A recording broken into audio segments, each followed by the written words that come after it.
Good afternoon, or I guess I should say good evening, everyone. First of all, I would like to start this conversation by telling everyone in here, I'm not a resiliency expert. I really am not. It is my hope and genuine desire that, I can share my dos centavos, my 2 cents with you on some experiences I've had. And then you take that, but make it your own. You guys are resiliency experts. Each and every single one of us is a resiliency expert on themselves. So, it's an incredibly undeserved honor to be up here to address you all, as well as share the stage with, my three colleagues over there. So, as you heard in the bio, I've had the fortunate blessing to serve our nation for 21 years in uniform. It's just kind of what we do. I serve. My father's a Vietnam veteran, grandparents World War II veterans. My son is currently serving. Apple trees make apples, and does not make us any different. Does not make us special. Every single individual has an opportunity to serve their nation in some form or capacity. That's just serving your community, but it starts with serving yourself.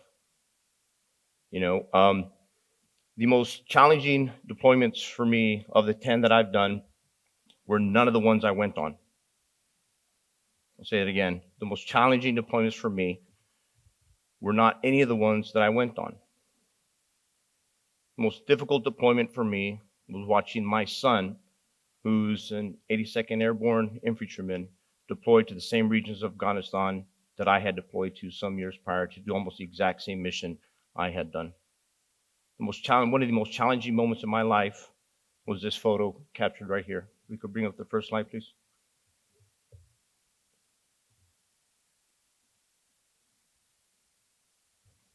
That's my oldest son. I affectionately call my sons monsters. That's Monster One on the screen right there. That's an embrace of hope. A hope from a father that he'll see his son again.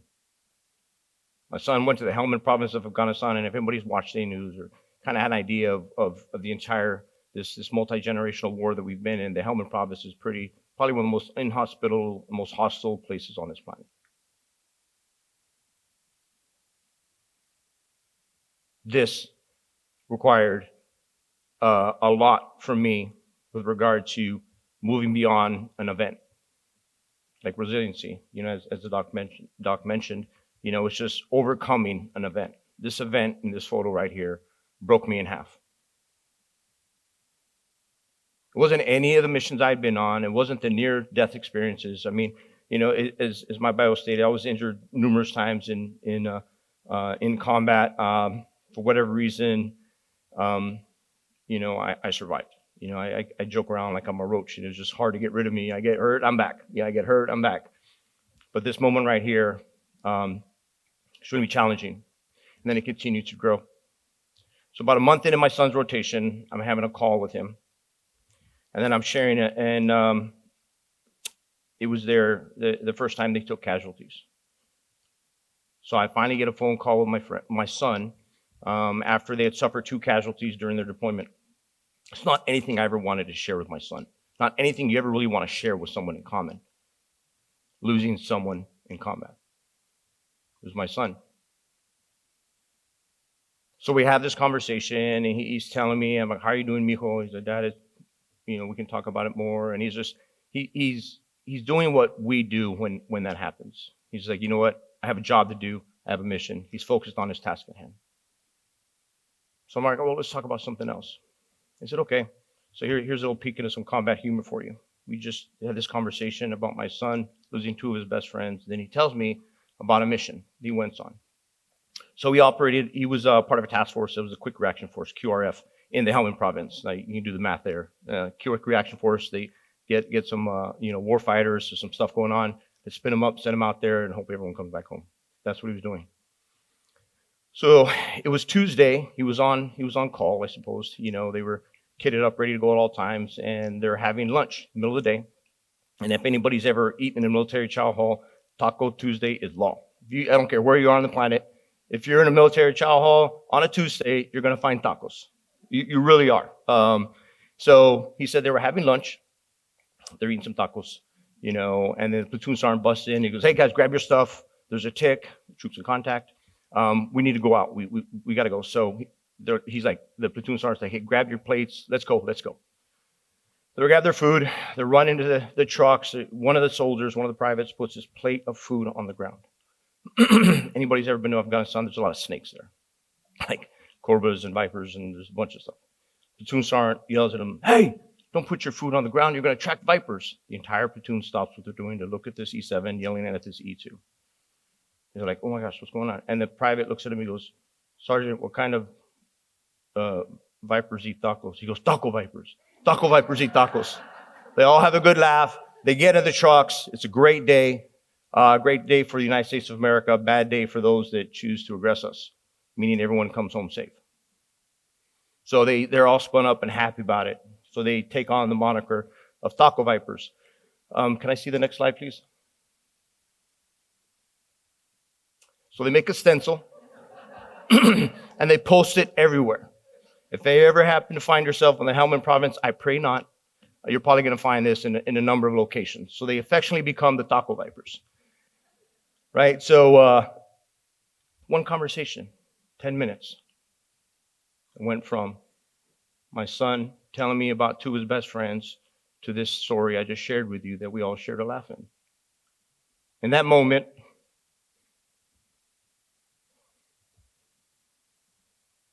my son showed me resiliency. A resiliency I needed. My son provided that purpose, direction, and motivation, which is leadership, to me in a 10-minute phone call. One of the greatest stories I think I have. I haven't shared this story. Actually, I've shared this story with y'all twice publicly. But I figured, I love Jason. I love what he's doing. This is amazing, this incredible event. So I chose to share it here. But I've told it to several close friends of mine. So I tell it to a gentleman I've worked for a number of years. We work on a lot of projects together. He's like, really, we're just, whenever we get together, we're just two grandfathers talking about our grandchildren. Phenomenal man. I tell him the story. He's giggling his butt off. He thinks it's the funniest thing. I was in Texas at the time. So I'm driving home.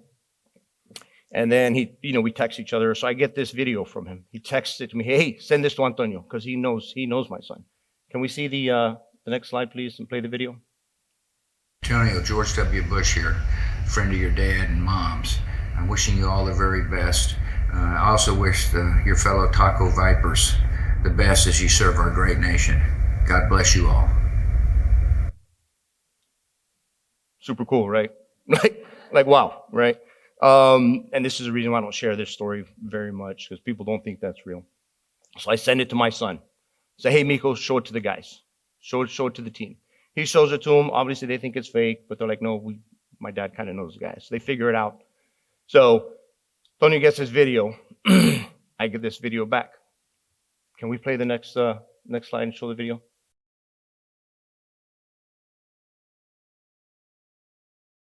Vipers for the inspirational video that you sent us. Gave them a much needed morale boost throughout the platoon. I'm hoping once I'm back stateside that I'll have a chance to one day ride bikes with you again, sir. Thank you for your continuous leadership to us all, sir. Strike hold, Mr. President. That little video is one of the most cherished things in my life.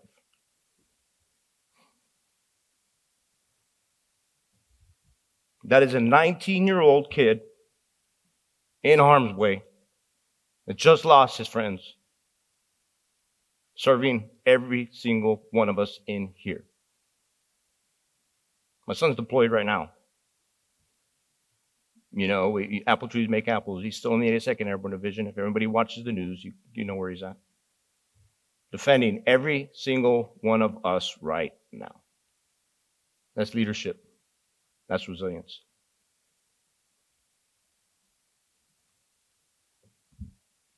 I have another story I want to tell you about. So, as you heard, I was medically retired after numerous injuries. Every time I was injured, I was able to dust myself off and get back in the fight. Right? As such, I had a lot of I got blown up a bunch of times, a lot of brain injuries, a lot of superficial injuries, but I was able to keep moving. I was a Special Forces medical sergeant, so I would take care of myself. The last incident, really, that's when I lost vision in my left eye. Anyway, things were not bueno, right? But I stayed. We only had 2 months left in the deployment. I figured I'm just going to stay. I need to stay. Team Sergeant like, Rod, you're messed up. I'm fine. I'm effing fine. Okay, you're fine. Now, what I did, now I tell that not to be like, oh, I'm super cool, super tough. No. What I did, what the men and women in uniform today do, they love doing it. So all I did was, like, I want you to picture yourself playing kickball. Everyone knows what kickball is, right? You're 8 years old, you're playing kickball. You're having the best kickball game of your life. You fall down, skin your knee. Do you stop playing kickball? Probably not. That's all I did. So there's nothing special about what I did or any of my experiences. So things caught up with me. I'm in probably I get sent to Walter Reed. I'm up there. I've got a laundry list of injuries. Something called what they have is something called chronic traumatic encephalopathy, dementia pugilistica, punch-on syndrome, whatever you want to call it. I've started developing Parkinson's. There's a lot of things, and I get a lot of bumps in the brain, right? So I'm falling apart. I'm home, and I feel like my identity has just been ripped from me. My gosh, I remember you can no longer perform your duties as a Special Forces Green Beret. We are initiating medical retirement proceedings. It's like my heart got ripped out. Yes, I'm a father. Yes, I was married at one time. Unfortunately, my marriage didn't last. My ex-wife served for 21 years and deployed 5 times herself. I was all these things that we normally socially associate ourselves with. Hermano de many. Was falling apart. Went into what typically a lot of us do, is that identity crisis, and just really your life's falling apart. Doctor's appointments, because there's a lot that goes on. So I'm there, and then one day, Monster 3 comes up to me. He's like, Dad, what's wrong? I said, what do you mean, mijo? What's wrong? I said, mijo, this is what's going on. He's like, well, what happened? How did you get hurt? Because I was always able to hide it. I mean, that's what most people do. So I sat down with this 6-year-old, 7-year-old at the time. I'm like, well, how do I explain everything? So I said, well, mijo, this is what happened. So I went through about 3 pages of papers, crude rudimentary drawings. How do you explain to, what fast roping is and missing the rope on a fast rope and falling 25 feet? How do you explain that to a 7-year-old that doesn't know what the heck fast roping is? Drawings, descriptions. It took about 30, 45 minutes. And my son at this age, Monster 3, if you got his attention for 5 minutes, that was gold. But I had him for 35 minutes. I was like, oh my gosh. So, and I went through the level of description with my son to the point that I had never done with any of my doctors. As I'm going through this, I feel myself just feeling, just falling apart. I'm feeling worse. I'm like, God, who am I if I can't do this no more? So I get done with a description. I go, mijo, that's what's going on. You get it? Yeah, I got it. He got up and starts walking away. I'm in a point in my life where I'm like, I don't even get it. I don't even know.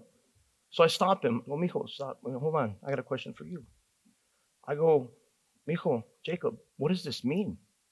You said you get it, but what does that mean? Explain that to me. What does this mean? He looked at the papers, excuse me, looked at me, he goes, this means my dad's hard to kill.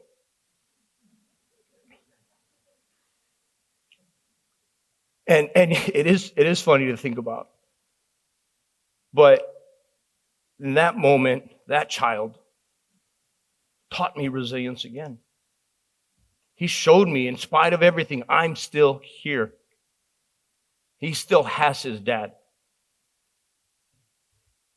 The beauty and wonder of children's mind and their resiliency is far beyond anyone in this room's comprehension. Far beyond. The most resilient people on this planet are children. They look at every day as a gift, whether they say it or not. Unfortunately, as we age, we lose sight of that. We look like, I got to make this deadline. I got to make this goal. I have to do this. But we lose sight of the fact of who we are. The human beings are the most resilient animal on this planet. If we weren't, we never would have made it out of caves. We never would be where we are. It's in our nature to be resilient. But we forget it. And it's unfortunate.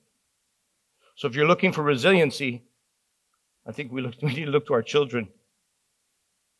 And it is my hope that maybe something I said resonates with you and you can take this with you. But at the very least, there's a conversation between me and my son, Monster 3, sitting right there. Thank you very much.